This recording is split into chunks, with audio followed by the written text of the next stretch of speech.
Welcome to SKM institute. नए सत्र के लिए इग्नू के सॉल्व असाइनमेंट अवेलेबल है। आप इस व्हाट्सएप नंबर पर कांटेक्ट कर सकते हैं सॉल्व असाइनमेंट्स के लिए, या आप डिस्क्रिप्शन में जो लिंक दिया गया है, चैट लिंक है, आप वहां से डायरेक्ट चैट कर सकते हैं। IAS फाउंडेशन प्रोग्राम के तहत जो इग्नू के स्टूडेंट्स हैं, BA विषय से संबंधित जो क्लासेस लिया गया था टीचमेंट ऐप पर, उन क्लासेस को मैं एडिट करके 1 बाय 1 यूट्यूब पर अपलोड कर रहा हूं, ताकि जो अदर स्टूडेंट्स हैं इग्नू के, वे इसका फ़ायदा ले सकें। कुछ स्टूडेंट्स को पता ही नहीं होता कि UPSC IAS PCS क्या है। मुख्य रूप से यह परीक्षा आर्ट्स के विषयों पर आधारित है। उन्हें स्कूल और कॉलेज के समय में ही इस परीक्षा की तैयारी धीरे धीरे शुरू कर देनी चाहिए। इस परीक्षा के लिए मैंने एक फ्री सेल्फ स्टडी और मेंटरशिप प्रोग्राम लॉन्च किया है। इसके अलावा मेरे 3 पेड कोर्सेस हैं। मेरे ये ऑनलाइन कोर्सेस हैं जिसके रजिस्ट्रेशन ओपन हो चुके हैं नेक्स्ट बैच के लिए।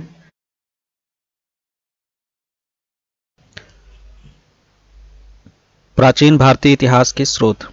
इस चैप्टर में हम सबसे पहले जानें कि जो इतिहास है, इतिहास किसी साक्ष्य पर ही लिखा जाता है, तो वो कौन कौन से स्रोत हैं साक्ष्य के रूप में, जिनके अनुसार इतिहास को लिखा गया। तो इसमें सबसे पहले है साहित्यिक स्रोत। ठीक, साहित्यिक स्रोत में हमें वैदिक साहित्य के बारे में पढ़ना है, फिर कौटिल्य अर्थशास्त्र और महाकाव्य, पुराण, संगम साहित्य, फिर जीवन वृत्तांत, कविताएं और नाटक, और इसके पश्चात बौद्ध और जैन साहित्य के बारे में पढ़ना है। तो परीक्षा की दृष्टि से और जो गवर्नमेंट सर्विसेज के जो एग्ज़ाम्स होते हैं, वेरियस कम्पिटिटिव एग्ज़ाम्स, तो उनकी दृष्टि से इसमें जो इम्पोर्टेंट है वैदिक साहित्य, फिर कौटिल्य, पुराण और बौद्ध और जैन साहित्य। ठीक, संगम साहित्य भी इम्पोर्टेंट है लेकिन इतना नहीं पूछा जाता है, हालांकि हम सब कुछ पढ़ेंगे। फिर इसके पश्चात है पुरातात्विक स्रोत कौन कौन से हैं। तो इसमें हमें अध्ययन करना है, सिक्कों के बारे में जानना है, शिलालेख, स्मारक। और जो तीसरा है विदेशी वृत्तांत, जो विदेशी आते हैं, जो विदेशी आए थे, जैसे हेनसांग हो गए, तो उन्होंने जो वृत्तांत लिखा था, उन जैसे अन्य लोग भी आए थे, तो उन्होंने जो जीवनी या वृत्तांत लिखा अपने यात्राओं का, तो उससे भी हिस्ट्री की हमें कुछ इनपुट्स प्राप्त होते हैं। तो इसके साथ ही साथ ये जो चैप्टर है, इसमें जो बौद्ध प्रश्न है, तो बौद्ध प्रश्नों के उत्तर को भी हम साथ ही साथ देखेंगे।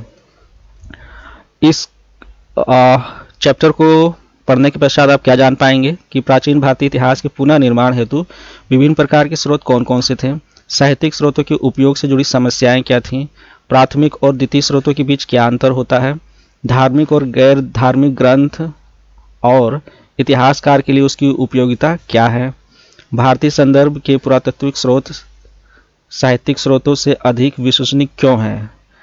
तो इसके अलावा जो प्रारंभिक भारत में ऐतिहासिक चेतना और भारतीयों के इतिहास की भावना क्या थी, इसके बारे में हम लोग इसमें समझ पाएंगे। प्रस्तावना। सिंपली इतिहास किस तरह से लिखा जाता है। क्या इतिहास एक कहानी है जो कि हमने सुना है और सुन करके हम उसे पढ़ते हैं, हमारी जो अपकमिंग जनरेशन है उसी कहानी को कंटिन्यू रखती है। बिल्कुल ऐसा नहीं है। जो इतिहास है वो एक इनपुट्स पर ही आधारित होते हैं, विभिन्न स्रोतों पर आधारित होते हैं, और ये स्रोत जो होते हैं वो कई तरह से प्रमाणिक होते हैं। ठीक, इसमें वैज्ञानिक अध्ययन भी किया जाता है और कई तकनीकों से का उपयोग भी किया जाता है। जैसे कि तिथि निर्धारण के लिए हमारे पास कार्बन डेटिंग की जो तकनीक है उसका हम इस्तेमाल करते हैं। ठीक है, कोई साक्ष्य हमें प्राप्त हुए, जैसे कहीं पे कुछ खुदाई हुआ, तो वहाँ पर जो साक्ष्य हमें अगर मिल जाते हैं तो उस साइट्स को और फिर वहाँ पे खुदाई रोक दी जाती है, और वहाँ पर जो है एक जो स्पेशलिस्ट टीम होती है, फिर वहाँ पे परतों को हटाया जाता है। ठीक है, और अगर वहाँ पे और भी साक्ष्य हमें प्राप्त होते हैं तो उस साइट्स को फिर सील कर दिया जाता है और वहाँ पर एक अध्ययन किया जाता है। तो उस अध्ययन पे जो भी हमें पुरातात्विक साक्ष्य प्राप्त होते हैं, उनके अध्ययन के पश्चात जो है फिर ये डिसाइड किया जाता है कि ये जो हमें पुरातात्विक जो भौतिक वस्तुएं जो प्राप्त हुई हैं वे किस समय काल से संबंधित है और इसके पीछे का इतिहास क्या है। तो इसमें काफ़ी लंबा प्रोसेस है और इसमें काफ़ी समय भी लगता है। आपकी पुस्तक में एक बहुत अच्छा उदाहरण दिया है, जैसे कि महाभारत में एक वर्णित है जगह का नाम द्वारका, ठीक है। तो ऐसा माना जाता था कई समय से कि जो द्वारका है ये एक झूठ है, मतलब मिथक है। इसी तरह से ये वास्तव में कहीं था नहीं, क्योंकि द्वारका कहीं मिला नहीं था उस समय। लेकिन हाल ही में समुद्र के नीचे अवशेष प्राप्त हुए जिनका पुरातत्ववादियों ने इसका अध्ययन किया और फिर उन्होंने ऐसा कहा कि ऐसा लगता है कि यही प्राचीन द्वारका है, ठीक है। इसी तरह ये भी मिथक माना जाता था कि जो महाभारत है उसमें रथ वगैरह ये सब चीज़ें जो मेंशन किया गया है, लेकिन भारत में कहीं रथ प्राप्त ही नहीं हुआ था। तो हाल ही में आपने यूट्यूब पे भी देखा होगा, और जो एक सीरीज़ था डिस्कवरी चैनल का शायद या हिस्ट्री चैनल का, उसमें सनौली की खोज के बारे में बताया गया था, जो वहाँ पे पुरातात्विक स्थल है। तो ये उत्तर प्रदेश के बागपत जिले में जो हाल ही में खुदाई हुआ था, तो उसमें एक जगह है, स्थल है सनौली, पुरातत्विक स्थली से घोषित किया गया है। तो यहाँ पे रथ हमें प्राप्त हुआ है, जिससे कि महाभारत में जो लिखा गया था उसके उसके साक्ष्य प्राप्त हुए हैं। तो ये एक नया आयाम हमें हमारे सामने आया है। तो इस तरह से जो इतिहास है, इतिहास को सटीकता और प्रामाणिकता के रूप में तभी हम मानते हैं ज़्यादातर जब हमें कोई साक्ष्य या पुरातात्विक साक्ष्य हमें प्राप्त हो जाता है। तो इसलिए ये बहुत इम्पोर्टेंट है जो स्रोतों के बारे में हमें जानना। प्राचीन भारत के इतिहास के पुनर्निर्माण के लिए हमारे पास विभिन्न स्रोत हैं। कौन कौन से स्रोत हैं? वो है मुख्य रूप से दो हैं। एक तो है साहित्यिक स्रोत और दूसरा है पुरातात्विक स्रोत, ठीक है। तो साहित्यिक स्रोत में क्या है? साहित्य से हम क्या समझते हैं? साहित्य वही जो है जैसे कि महाकाव्य हो गए, पुराण हो गया, संगम साहित्य हो गए, ठीक है। कोई कहानी कविताएं हो गई, तो ये साहित्यिक स्रोत है, ठीक है। बौद्ध जो वैदिक साहित्य हो गया, बौद्ध धर्म से संबंधित साहित्य हो गए, जैन धर्म से संबंधित साहित्य हो गए, ठीक है। लेकिन पुरातात्विक का यहाँ पे अर्थ है कि जब हम कोई भौतिक सामग्री हमें प्राप्त होती है, ठीक है, जैसे कि कहीं पे खुदाई हुआ तो वहाँ पे अगर हमें कुछ साक्ष्य प्राप्त हुए, भौतिक सामग्री प्राप्त हुई, तो इसे कहते हैं पुरातात्विक स्रोत, ठीक है। तो ये दो स्रोत है, इन्हें वर्गीकृत किया गया है इन दो स्रोतों के रूप में। तो बेसिकली पुरातत्व के अंतर्गत हमें अन्वेषणों, पुरातात्विक अन्वेषणों, उत्खनन के परिणाम स्वरूप प्राप्त होने वाले पुरालेखों, मुद्राओं और स्थापत्य पुरातात्विक अवशेषों को हम इसके अंतर्गत रखते हैं, ठीक है। इस संदर्भ में यहाँ पे लिखा गया है कि जो भारतीय इतिहास है वो मुख्य रूप से अभिलेखों की प्रधानता पर आधारित है, यानी कि भारतीय इतिहास में लिखित अभिलेखों की अत्यधिक प्रधानता है। जैसे कि मंदिरों के अवशेष, सिक्के और घरों के अवशेष, खंभों के गड्ढे, मिट्टी के बर्तन, कोष्ठागार आदि के रूप में पुरावशेष भी साक्ष्य के एक महत्वपूर्ण श्रेणी का गठन करते हैं, ठीक है। तो इसमें हमें ये समझना है कि जैसे सिक्के होते हैं, सिक्के पे भी कुछ मोहरें वगैरह लगी होती हैं, ठीक है। तो ये सब चीज़ें जो है इम्पोर्टेंट इनपुट्स हैं हिस्ट्री के लिए। भारतीय इतिहास को 3 भागों में बांटा गया है, आप लोग जानते हैं, प्राचीन इतिहास, मध्यकालीन इतिहास और आधुनिक इतिहास, ठीक है। और इन सभी कालों के लिए पुरातात्विक साक्ष्य महत्वपूर्ण है, परंतु इससे पुराने जो समय है, जैसे कि प्राग ऐतिहासिक काल और या आद्य ऐतिहासिक काल, ये वे समय काल थे जिनका कोई भी लिखित साक्ष्य मौजूद नहीं है, ठीक है।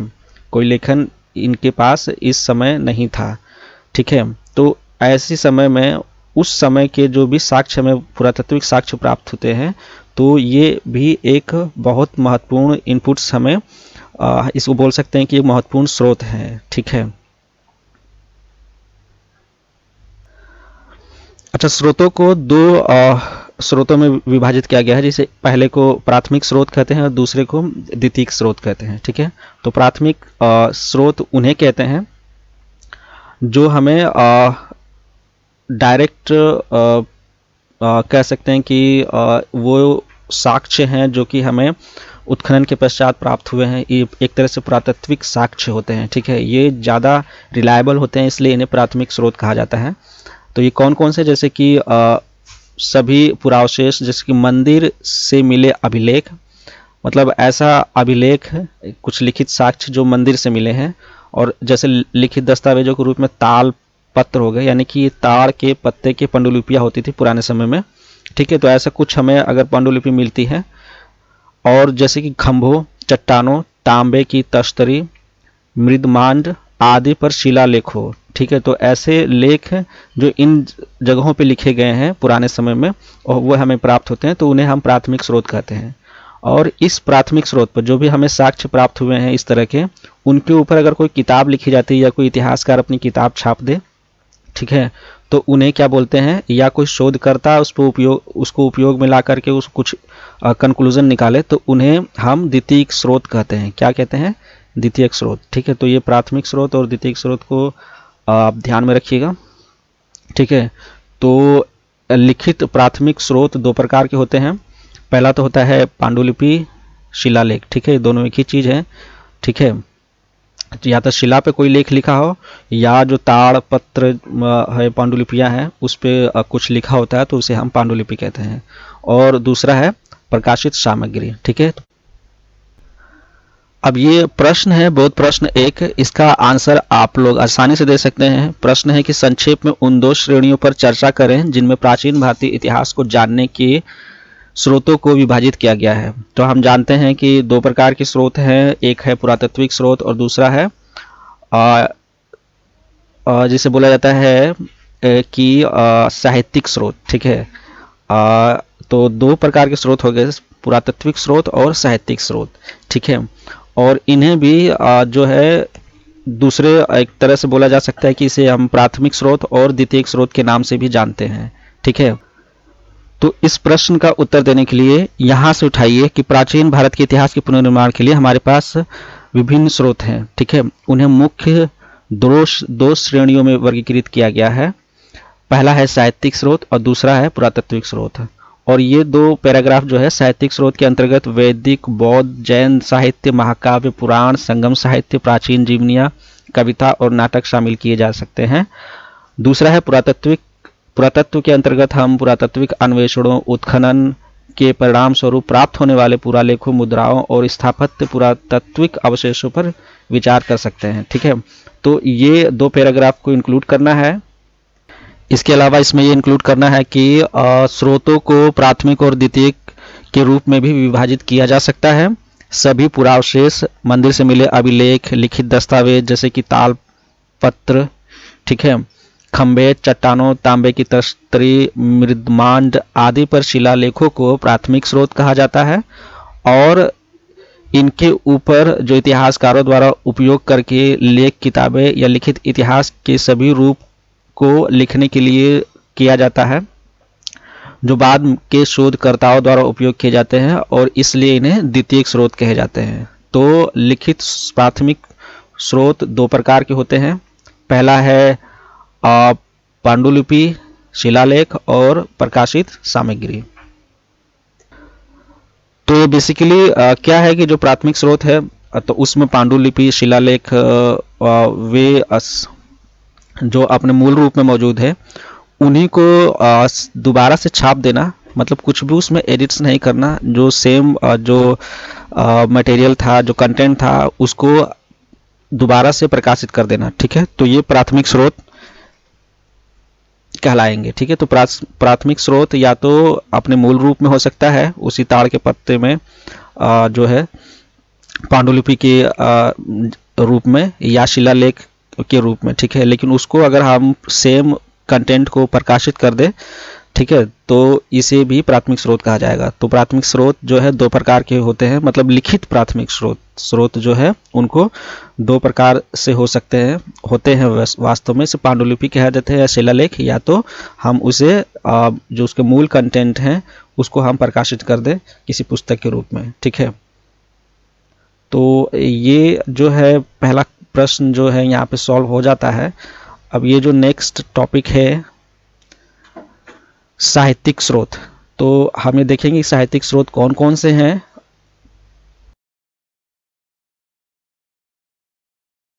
Thank you very much.